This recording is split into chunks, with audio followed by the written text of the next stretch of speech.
a young girl set out to run an errand for her mother.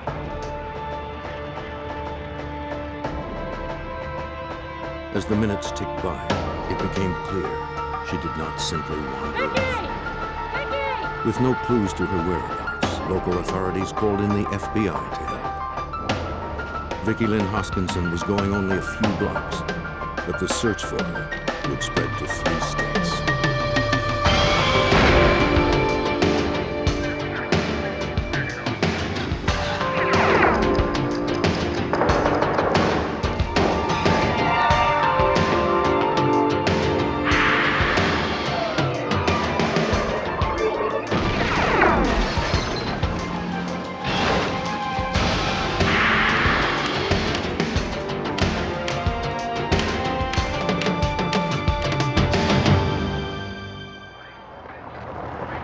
Every parent faces the question, when is a child old enough to leave the house alone? For mother in Tucson, her 8-year-old daughter's bike ride to the corner mailbox turned into a 2-month nightmare. Under the federal kidnapping statute, the FBI can enter a case after 24 hours. I'm Jim Kallstrom, former head of the FBI's New York office. It would take dozens of agents working in 2 states to track down a paroled sex offender. But it would take a mother's courage to change the laws that released a monster.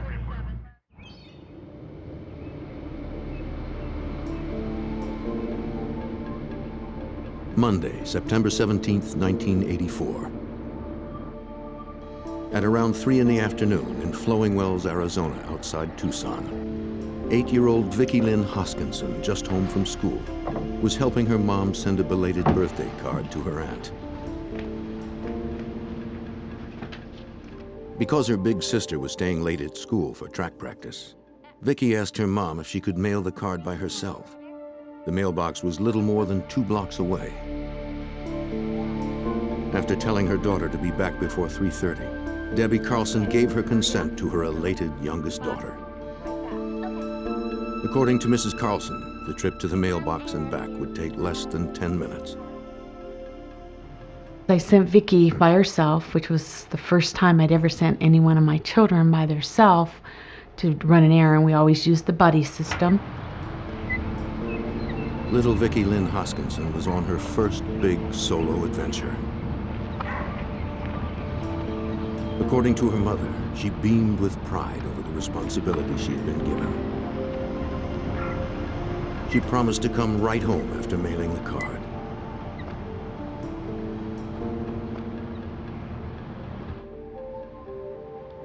About 20 minutes after Vicki left, Debbie Carlson was reassured by the sound of the front door. Stephanie? And a little surprised to see that it was Vicki's older sister, Stephanie. Do me a favor, go look for your sister. Her track practice had been canceled. Vicki went down in the mailbox. Mrs. Carlson told her that Vicki went out to mail a letter but hadn't returned. Stephanie thought her sister might be playing with a friend. Stephanie goes, oh, I'll go look for her. She probably stopped at Jennifer's house. So Stephanie, the second time in one day, I sent one of my kids without the buddy system. Stephanie found Vicki's bike lying on the side of the road. Vicki! She called her little sister's name. Vicki! She hurried home to tell her mom. Well, right away, that was an antenna for me because Vicki would have never left her bike in the middle of the street. That was her pride and joy. She took care of that bike like it was, a prized possession. Debbie Carlson drove to the spot with her daughter to collect Vicki's bike. Vicki! Stephanie checked the house nearby to see if anyone had seen her little sister. No one answered. Shortly after loading Vicki's abandoned bike into the car, Mrs. Carlson was overwhelmed by emotion. I was on my way back home. I just uncontrollably started crying. It was like I knew something was wrong. It just was so out of character, something was wrong. All right, when's the last time you seen your dog? Mrs. Carlson called the Pima County Sheriff's Office. When's the last time? She also called Mr. Carlson home from work. The little girl had been missing less than 90 minutes, but concern within the community grew quickly. Everybody's reaction was the same, that there was something wrong. There was something not right with the situation. Debbie Carlson provided photos of Vicki to deputies from the Pima County Sheriff's Department. Police retraced her route to see where she might have encountered trouble. Her destination was the mailbox in front of a convenience store near a busy intersection, only a few blocks away from her home.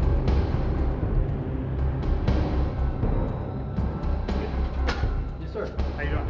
Okay, Tom Kernan. A deputy asked the manager if he'd seen the 8-year-old. Have you seen this girl? Have you seen her? Do you recognize her?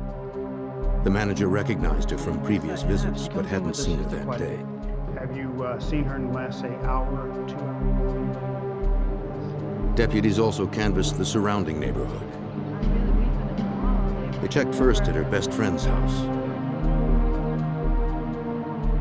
Mrs. Spencer said that neither she nor her daughter had seen Vicki that day.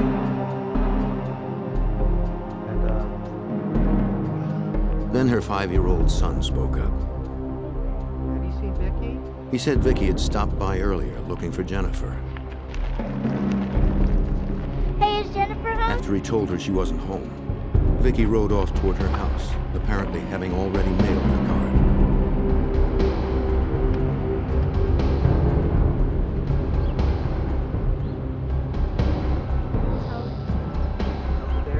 Did you see her by the bike path? As the little boy finished his story, 2 older boys approached the deputy. They said they'd also seen Vicki riding away from the convenience store. Just minutes before they rode past her, they saw a small black car with California plates. It was moving so slowly they passed it on their bikes.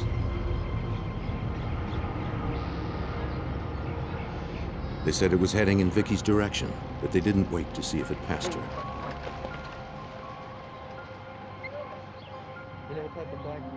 And they never noticed the driver.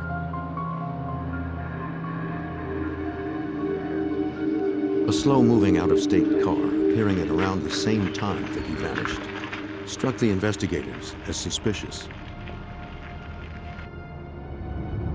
Although it simply may have been someone's guest looking for a house number, the sheriff had to consider the possibility that the little girl could have been abducted.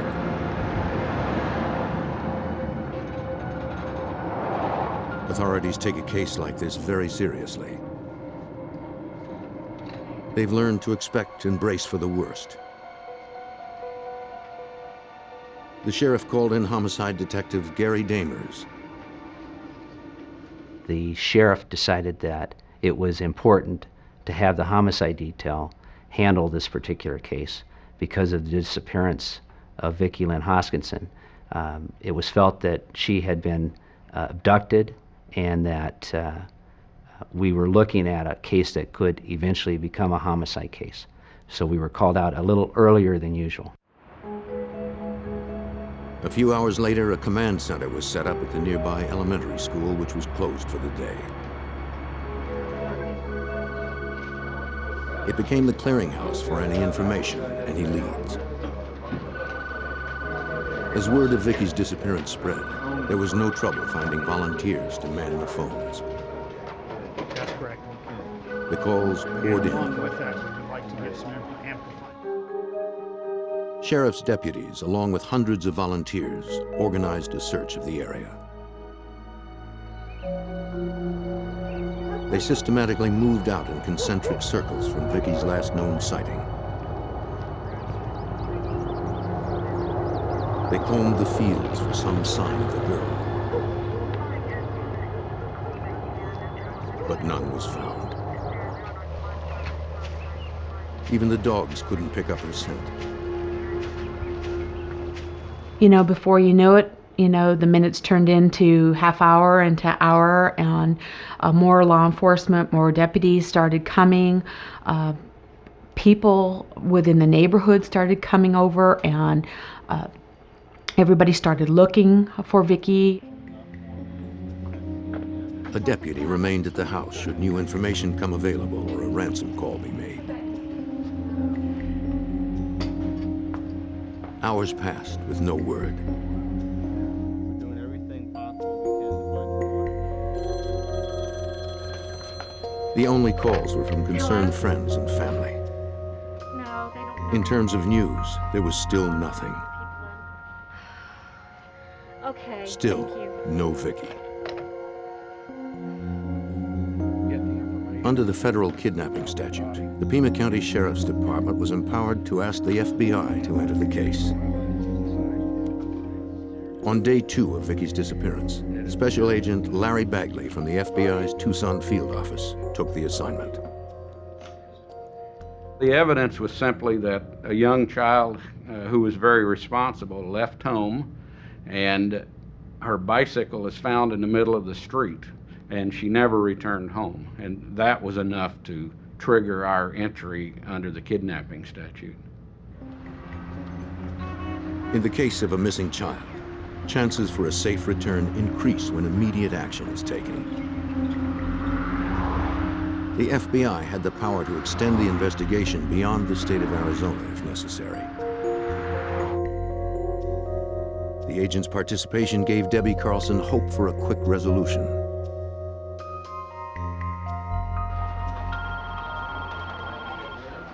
A few blocks away at the command center in the elementary school, deputies and volunteers continued to work the phones.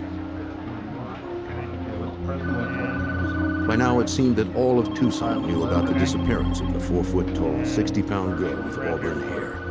And it seemed like everyone was calling. Okay, thank you. Some were pranksters, some merely misinformed. Okay.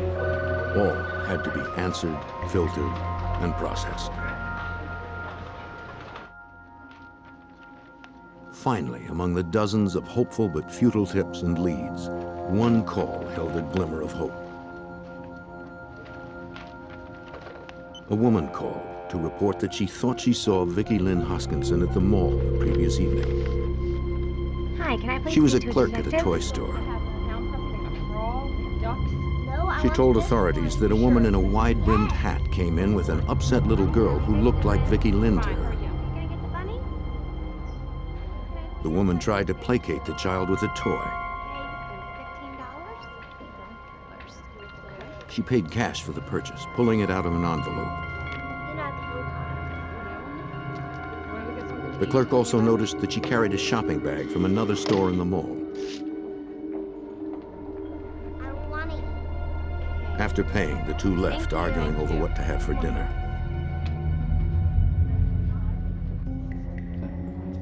The clerk agreed to come to the command center to provide a sketch.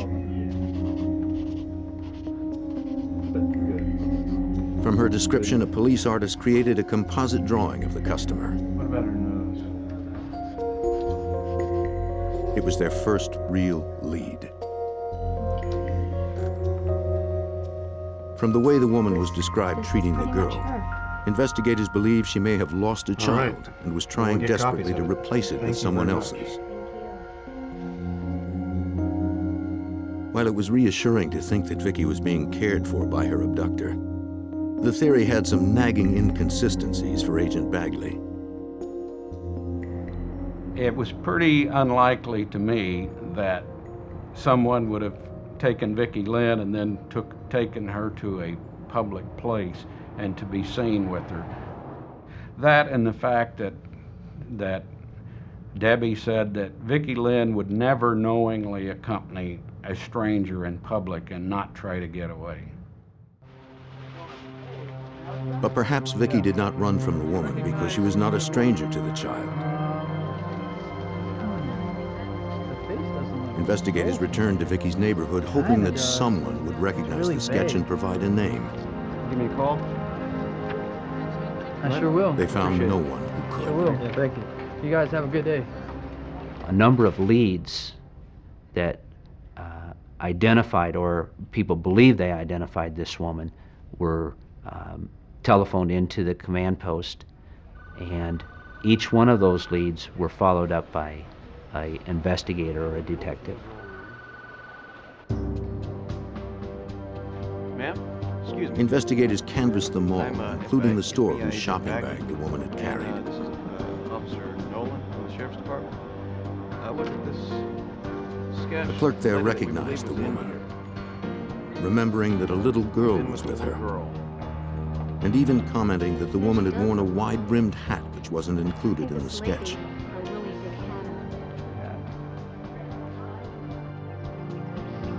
As new witnesses came forward, all of Tucson held its breath with the hope that Vicki Lynn Hoskinson would be found alive.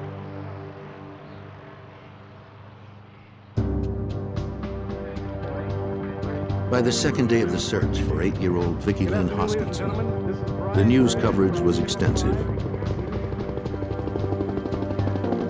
Local and national news teams broadcast hourly updates.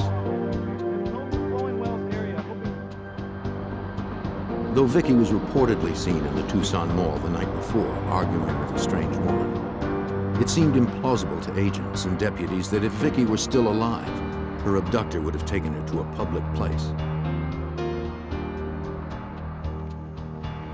Investigators continued to search in nearby rural areas.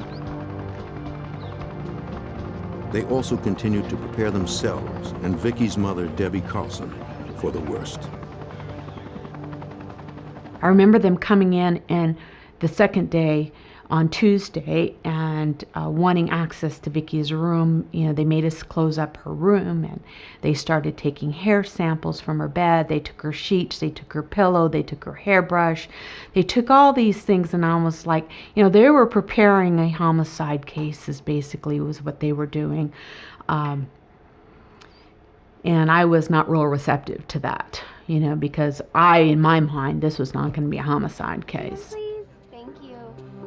Despite their doubts, investigators continued to pursue their only lead. They needed to identify the woman in the mall whom a witness believed had abducted Vicki. We're gonna go get something to eat. At the nearby high school, a student thought he recognized the woman's face.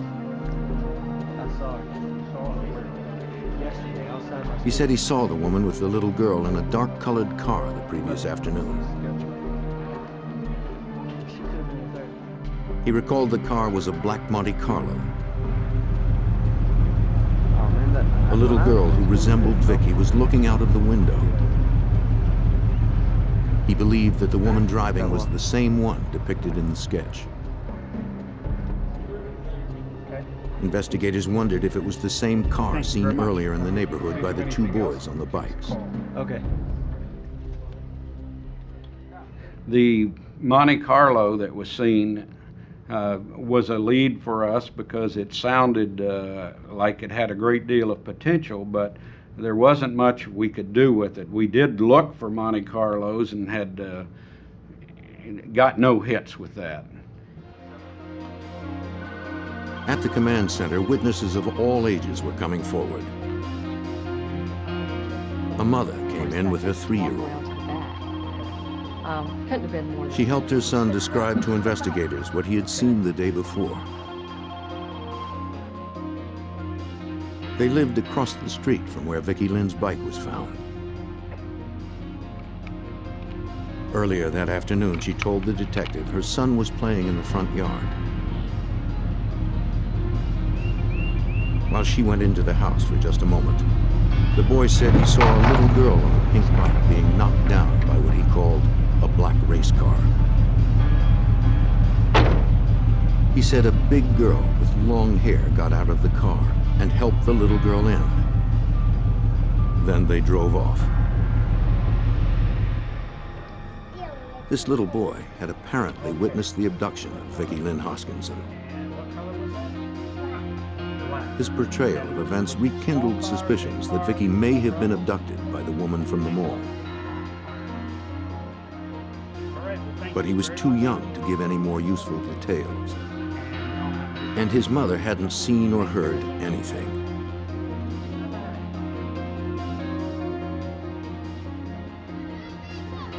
Agents checked the spot where Vicki Lynn's bike had been found to see if anything had been overlooked.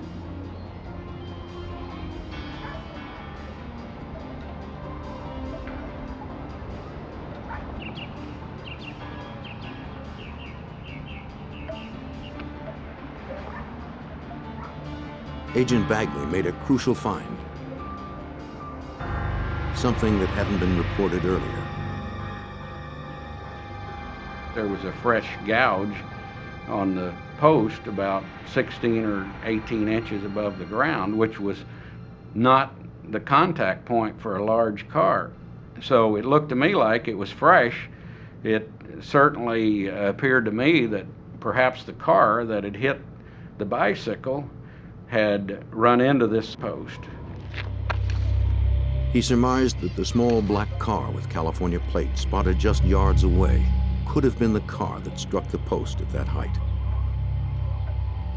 There's no evidence of The agent asked if any other investigators had received reports of a black out-of-state car in the area. witnesses. I interviewed 2 young boys. One detective had. Well, I'm not quite sure how.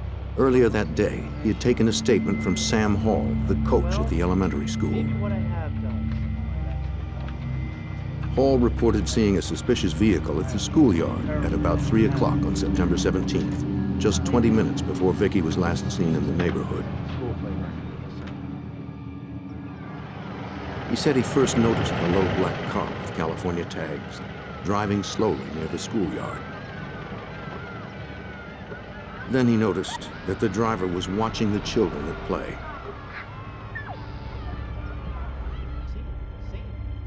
He described the driver as male, with long hair and a beard.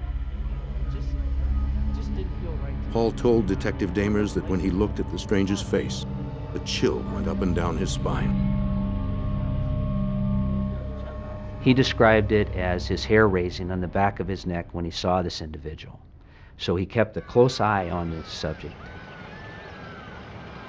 As the man began to drive off, Hall had the presence of mind to jot down his license number. Middle-aged male, kind of The next day, when the gym teacher had heard that Vicki Lynn Hoskinson was missing, he believed that his sighting might be relevant. When we obtained the license number from Sam Hall and heard his story, it got me pretty excited because this was probably the break we were looking for. It would take several hours for the FBI to trace the license number to the car's owner. Investigators were uncertain if there was any connection between the strange woman at the mall and the bearded man in the car. Each investigator in this case was highly charged with emotion because every hour that passes makes the likelihood that Vicki Lynn would be recovered safely, it diminished with every hour. Time conspired against them, and hope for Vicki Lynn's safe return began to falter as day 2 came to a close.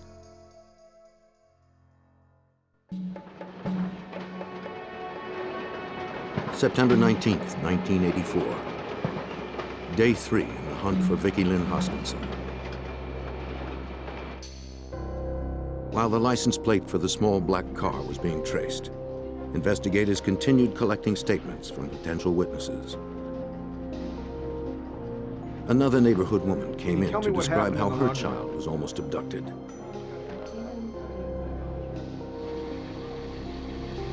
The woman told investigators that she'd been doing laundry in her apartment building. While she was busy with the machine, a woman came in and tried to lure her child away. The mother managed to drive her off. What are you doing? Leave us alone. Sketch right here. Police showed the witness their sketch of the woman from the shopping mall. Was this the lady? No. Is that her? The drawing did not look like the woman who grabbed her boy, She was a little but the mother couldn't be sure. That's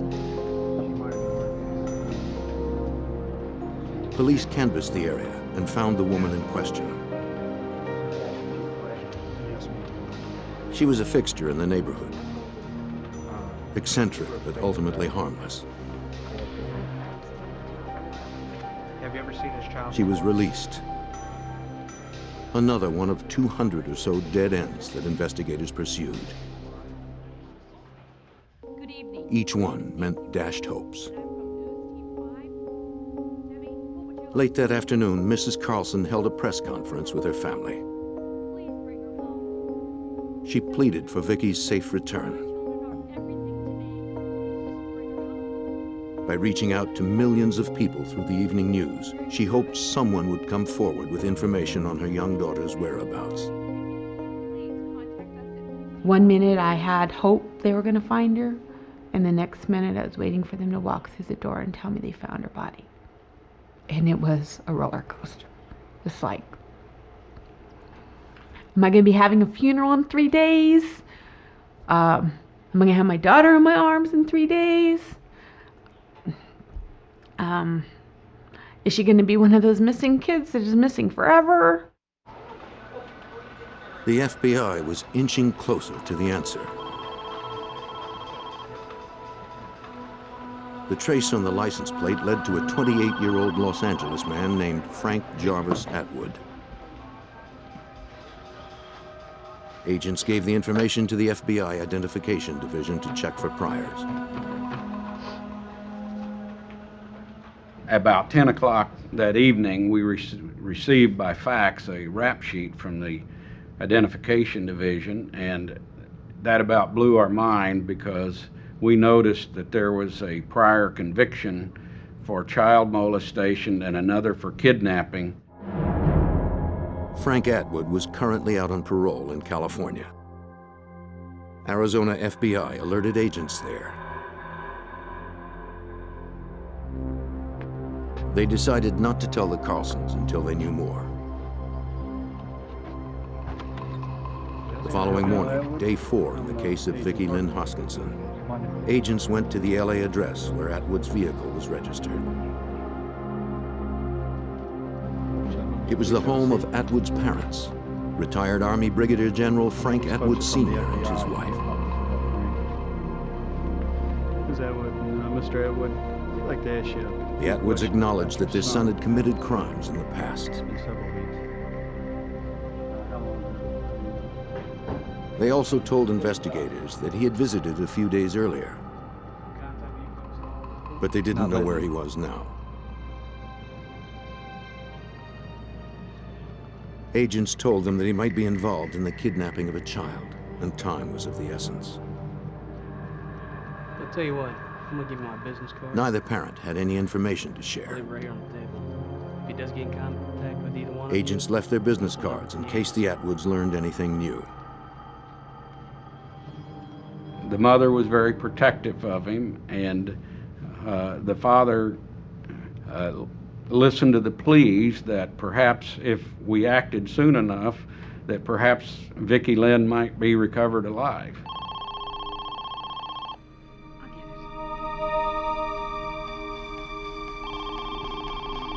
A few hours after the agents left, the Atwoods received a call. Where are you? It was their son, Frank. He needed their help. He said his car had broken down in Texas and he needed money wired to him so he could get it fixed. Yeah. His mother took down the address and told him not to worry.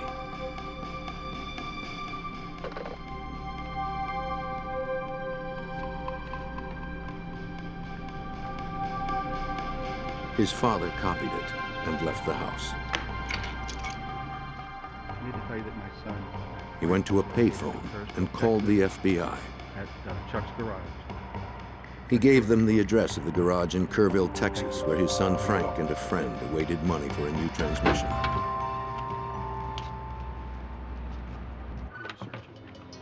The California office called agents in Arizona, who in turn called agents in Texas with a request to apprehend Frank Atwood.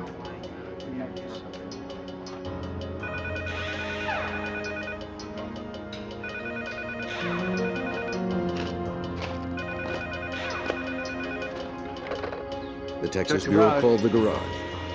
Yeah. The manager confirmed that Atwood was there with one other man. He didn't see anyone else with them. He did not know if Atwood was armed. Agents asked him to stall the fugitive until an arrest team arrived. The wheels were set in motion for the arrest of Frank Atwood. There was one more call that Agent Bagley wasn't sure he should make. The problem is whether or not to let the parents know that we have a good lead on this. It's breaking extremely fast. We're worried about whether Vicki Lynn is with him in that car, and all sorts of things go through your mind. Ultimately, they decided to inform the Carlsons of this sudden turnabout in the case of their missing daughter. The story was too big to keep under wraps for much longer. They came over before the arrest was made, and they briefed us that they were about to make an arrest in another state. And it was going to be on the TV, and basically they briefed us on the situation, who they were going to be arresting. There was no signs of Vicki. They had him under surveillance. Without any idea about where the little girl might be, or even if she were still alive, federal agents moved in to arrest Frank Atwood for kidnapping. Stay out here, sir.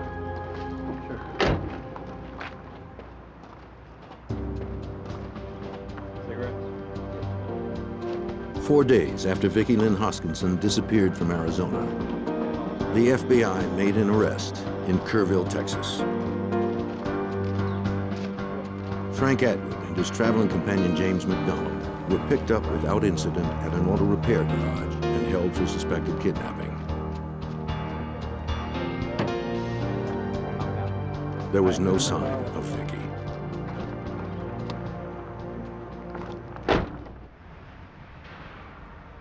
Gary Damers of the Tucson Sheriff's Department headed to Texas to interrogate him. He told us that he would speak to us about certain things, and there are certain things that he would not speak to us about. Some of the information that he provided was that he, in fact, was in the Tucson area. On Romero Street. Atwood's history of child molesting and kidnapping made him a likely suspect in the case. Here's the city. Atwood admitted to being in Vicki's neighborhood on Monday, September 17th, the day she disappeared. He said he'd been staying in a nearby park. At about 3 o'clock, he left to buy drugs and returned to the park 2 hours later, around 5 p.m. He wouldn't account for his whereabouts during those 2 lost hours. He claimed he was not responsible for Vicki's disappearance. James McDonald corroborated Atwood's story. On the day in question, he told investigators that he and Atwood had had an argument in the park at about 3 o'clock. Just after that, Atwood left in his car for about 2 hours. McDonald said that when Atwood returned around 5 o'clock, he had blood on his hands and clothing. Atwood told him he'd gotten into a fight with a drug dealer and stabbed him. Get anything off him? McDonald also gave authorities the names of other people in Tucson that he and Atwood hung around with. Most were transients. Officially, focus shifted away from the mysterious woman at the mall and centered on Atwood. But Debbie Carlson didn't want to entirely give up on the mall lady theory. At first, I really wanted to stick to that theory, that it was probably a woman possibly who'd lost a child, was trying to replace the child. And I think that's what kept me going that first week, was that possibly it was would be someone who would be taking care of her. Though Mrs. Carlson held out hope, investigators were less optimistic about a happy ending. Hey, Mom, I love you. I love you too. When he was arrested and that she wasn't with him, the reality really started to set in that those last words, "I love you," were the last words that I was going to hear my daughter say to me. While the FBI scrambled for a warrant to search Atwood's car, agents and Arizona authorities returned to Tucson the next day to track down the other park dwellers mentioned by McDonald. Investigators found 2 men who said that Atwood had spent a few nights in their trailer. One of the men, known as Mad Dog, recalled seeing him there Monday night, the night of Vicki's disappearance. His story supported what Atwood's traveling companion Jim McDonald told the FBI. McDonald said that he had observed Atwood on Monday afternoon with bloody clothes and blood on his knife and on his boots. Mad Dog said the same thing separately, that he had observed the same thing at his trailer, and that they had even discussed that Atwood should get rid of his bloody clothes and the knife. Agents presented a warrant and searched the trailer for any evidence that might suggest kidnapping or murder. Initially, it looked as if the search proved fruitful. They collected a blanket that appeared to be blood-stained, along with a hairbrush believed to be Atwood's. Both were subjected to a battery of blood and fiber tests. Both revealed nothing. Atwood's clothes and knife were never found.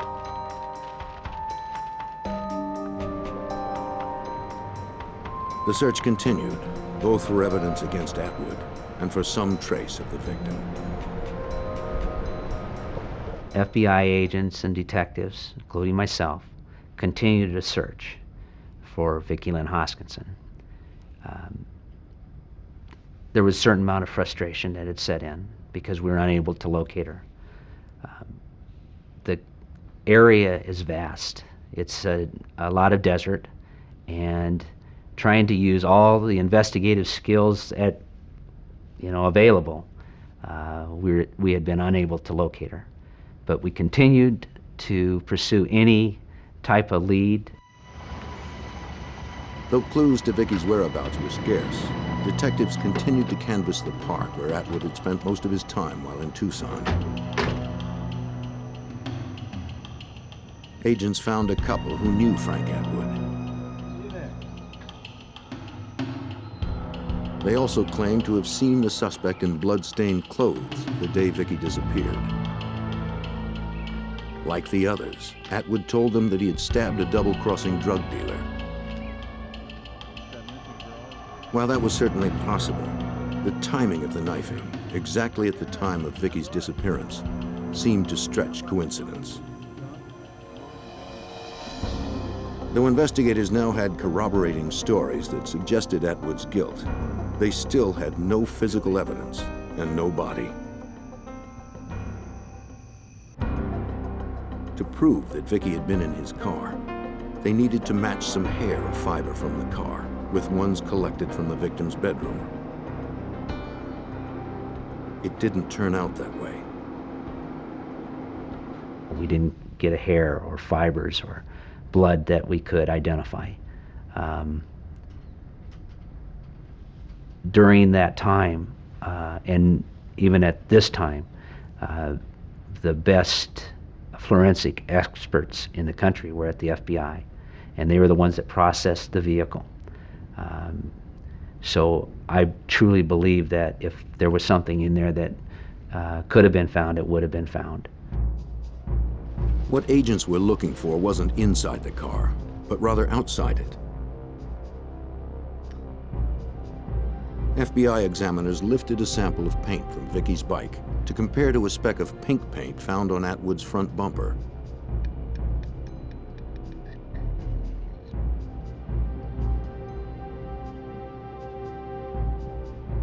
The paint speck, just a few millimeters wide, was tested at the FBI's Materials Analysis Unit. The examiner first assigned the case passed away shortly after completing the tests. former Special Agent Examiner James Corby would re-examine the minute evidence.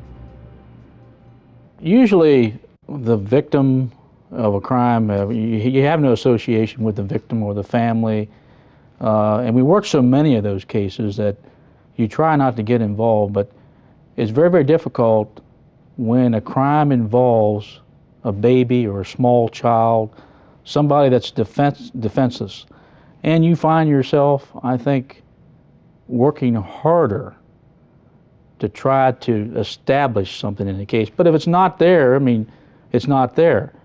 But you certainly, I think, take a more critical look at that case, and I think it's human nature. In microscopic and chemical tests, Corby determined the bicycle's paint and the paint found on the bumper matched. Corby also found chrome plating from the bumper smeared on the bike. So what we have here is an interchange of materials. The paint from the victim's bicycle was on the suspect's car. The plating from the suspect's car is on the victim's bicycle. And this interchange of materials establishes contact between the bicycle and the suspect's vehicle. It was good, but without a body, it would not be enough to charge Frank Atwood Jr. with the murder of Vicki Lynn Hoskinson. Authorities braced themselves for a difficult case with few witnesses, few visible clues, and no body. The case against Atwood could easily slip through any one of those cracks.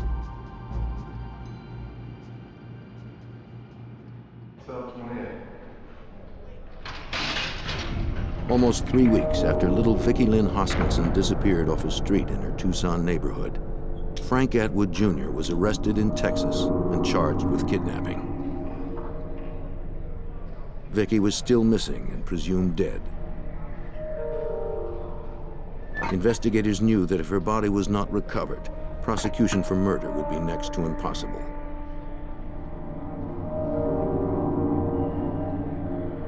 The Tucson community, living this nightmare day by day, soon learned that Atwood had slipped through the cracks before. Atwood was currently on parole after serving 3 years of a 5-year sentence after a child molestation charge involving a 7-year-old boy was plea bargained down to abduction. The enraged citizens of Tucson marched in the streets behind Vicki's family to protest lenient laws against convicted child molesters. Most wore yellow ribbons to show their faith in Vicki's safe return. Atwood fought extradition from Texas to Arizona. With no evidence that Vicki had been taken across state lines, the FBI dropped its federal charges against Frank Atwood. But state charges of kidnapping still held. In November, more than a month since Vicki's disappearance, Atwood returned to Arizona under heavy guard to stand trial for kidnapping. Bail was denied. And I remember the day that they says, oh, you know, it will take probably at least 6 months. And I'm thinking, 6 months? Get out of here. You're crazy. Little did we know it was going to take almost 3 years. On December 3rd, 1984, a clean-shaven Frank Jarvis Atwood Jr. pled not guilty at his arraignment. Due to publicity, the judge ordered Atwood's trial to be moved from Tucson to Phoenix. Jury selection would prove long and arduous, taking almost 6 weeks. But the case continued to unfold. On April 12, 1985, a woman walking her dog just off the main road found a small human skull in the desert northwest of Tucson. We immediately cordoned off the area. The FBI was called in to assist. We systematically worked the area. What had happened was that the body had been scattered. The animals had actually gotten to it and had moved a number of parts around, and we just took our time. I think we were out there for 5 days, collecting everything that we could possibly get out of that area.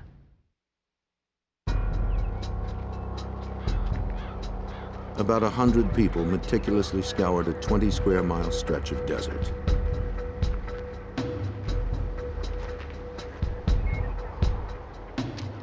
Investigators photographed the entire area to record the condition of the location. Forensic technicians marked areas where evidence was to be collected. In a case with so little physical evidence, overlooking the smallest bone fragment might prove costly. 12 hours a day for 5 days, authorities recovered and recorded bone fragments, their location, and their condition.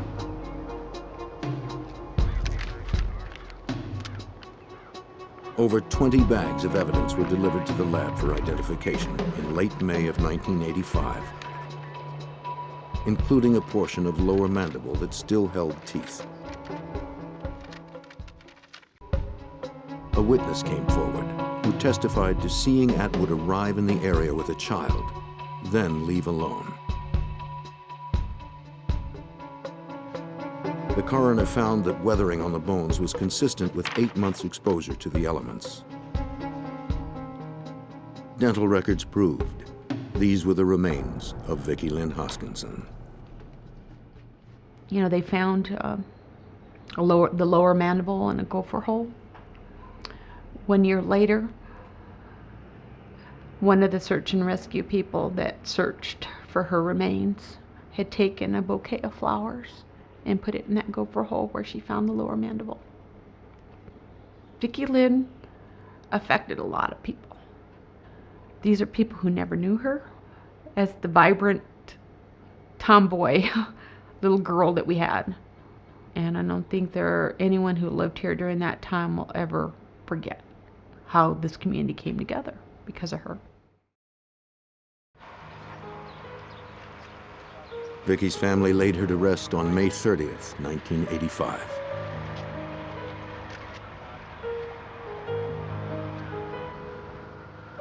"500 mourners attended her funeral. The community was outraged that the life of one of its youngest members was cut so short. Debbie Carlson vowed that her daughter's death would have significance for the living. I became very politically active to help fight for children's issues. And we got a couple laws changed in the state of Arizona. And I think that was my saving grace because it gave me some focus. It gave me a focus away from the pain and the gut wrench and the tearing at my heart that I felt every second to I was doing something positive for Vicki and for other kids. That my daughter was not going to die in vain. She was going to make a difference. Frank Atwood was indicted for first-degree murder. On March 26, 1987, 2.5 years after Vicki disappeared, he was found guilty. Frank Atwood was sentenced to death. But a case like this is never truly over. 16 years later, memories of hope and despair still linger. I'll never forget the sound of a helicopter. To this day, when I hear a helicopter, I remember those days. I remember the smell of the air, the time of the year, and the noise of a helicopter.